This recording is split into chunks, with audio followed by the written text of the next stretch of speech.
Alright guys, welcome back to another RyFips vlog, and this one's super exciting for me because I've been waiting a long time for this car to arrive.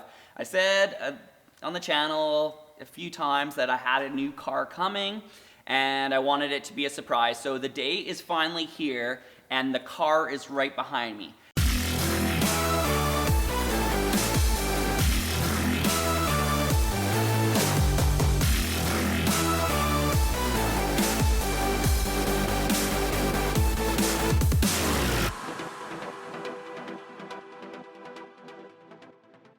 Now, this is a super special car in the Lamborghini history because they actually only made 53 of them.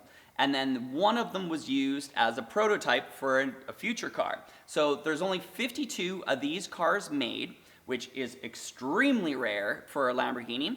And only about 31 are known to exist. There's like little, on the internet, there's this list that people have compiled of the cars that are actually still out there, and there's only 31. So this car was on the list, but it hasn't been seen in a heck of a long time.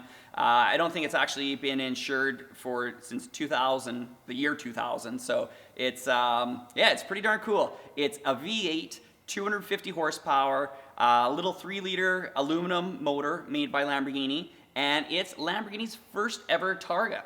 So do you guys want to see what it is? Because I've given away a few specs here, which if you're a true Lambo nut, you'd know. But if you don't know, now you do. It's a 1977 Lamborghini Silhouette. It's as rare as a hen's tooth, and I got one. I'm super excited to show you guys all about this car because it is so rare, and I've got a huge passion for Lamborghinis. So what's really cool about the Lamborghini Silhouette that I own is it's actually in this Sport Auto magazine. It's actually a French magazine, so it's actually in this magazine. So, little famous press car, did a little touring before it got sold, and it actually, they weren't really legal for the North American market, but this car did get gray market imported to a guy in California. Now, the guy in California, he had it for probably about 15 years, and he always wanted a red sports car. So the car was originally blue. He painted it bright Ferrari red, which is terrible, I know, but it got painted red. And then the owner, he actually started going through a divorce, and he couldn't keep the car anymore. So he needed to sell the car to be able to get cash for the divorce and all that stuff. So his body shop had all kinds of cars in different states of repair and whatnot. And there was this guy, his name was Steve, and he had 2 cars in this guy's body shop. And the cars were completely taken apart. And so the body shop owner said, "Hey Steve, I know you like this Lamborghini. You've never owned one. Why don't you buy this Lamborghini very cheap from me, and then you just take your 2 cars that I can't fix because I don't have time to put them back together. You just take them out of here and I'll sell you this Lamborghini super cheap." So that's what happened. So then the next owner, his name was Steve, and he owned the car forever. He did not like the red color, so he actually painted it himself yellow. So he painted it himself, and then he actually had to disassemble the whole car. And it's really sad. He only actually drove the car 400 miles in his ownership. So he owned it from probably about the late 80s, early 90s, and owned it until, this past year. So he took it all apart, painted it yellow, and then he went through a divorce. So he ended up putting it in his kid's name, and maybe I'm giving too many details here, but put it in his kid's name. The wife never came after the car because it was in so many different pieces that it was just too hard for it to get put back together and be sold. So he stored the car in various friends' garages all over a certain area of California. So after the divorce was finalized, he got the car parts all back together, and he had to respray the yellow again on the car because it had sat for so long, and some parts had seen sunlight, some parts hadn't. So he resprayed the car again. And he slowly tinkered on it and put it back together, but he ended up having a knee replacement done. And he wasn't able to work on the car anymore. So he decided, okay, I've owned this car for a long time. It's time to sell.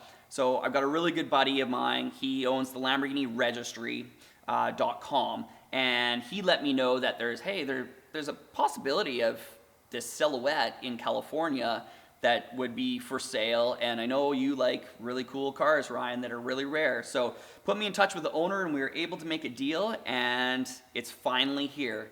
So that's kind of the story of how I was able to make the purchase of this car, and it's absolutely stunning. The car doesn't even have 21,000 kilometers on it. It is just pristine.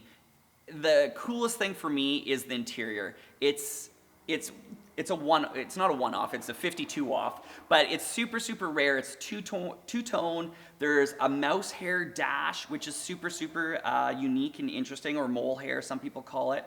The steering wheel is, well, it's basically the evolution of a Yuraco. So a Yuraco was a two-door, four-seat sports car that Lamborghini made. It was a little V8 side-mounted motor, and it sold decently well, and they wanted to try and get more cars into the American market. So America wanted target top, sleeker looking car. So Lamborghini ended up getting Bertone to design a new body on the Yuraco frame with 2 seats instead of 4 and a removable roof panel that can go behind the seats. So that's what they did.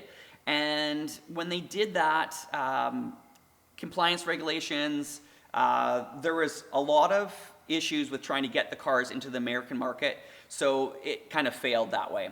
So it basically, after that, then the Silhouette became the Yelpa, and then the Yelpa was able to get into the American market, which also kind of didn't do too well, but they made 410 Yelpas.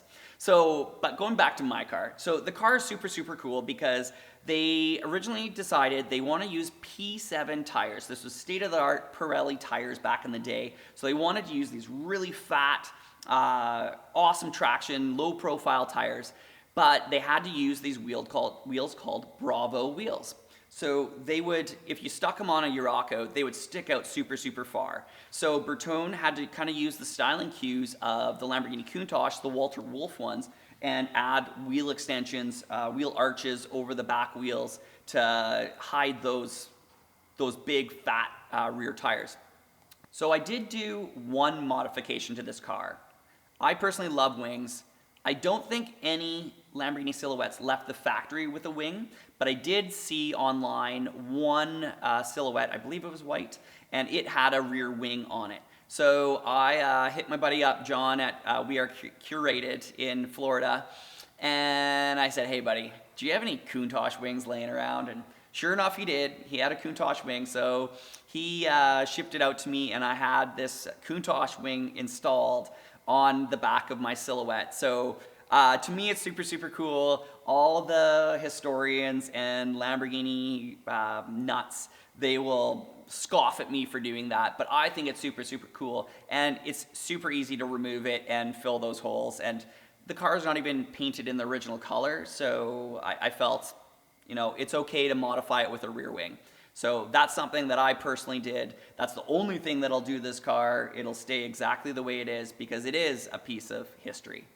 And I hope you guys really enjoyed this little vlog, because the next one is actually going to be a driving vlog. I'm going to take this car out and we're going to do some sick rolling shots. Maybe we'll get a drone. You guys let us know in the comments what you want to see. Maybe even we'll do a comparison between the Yelp and the Silhouette. So let us know, and yeah, like, subscribe, hit that little ding dong bell, and we'll see you in the next one. Peace.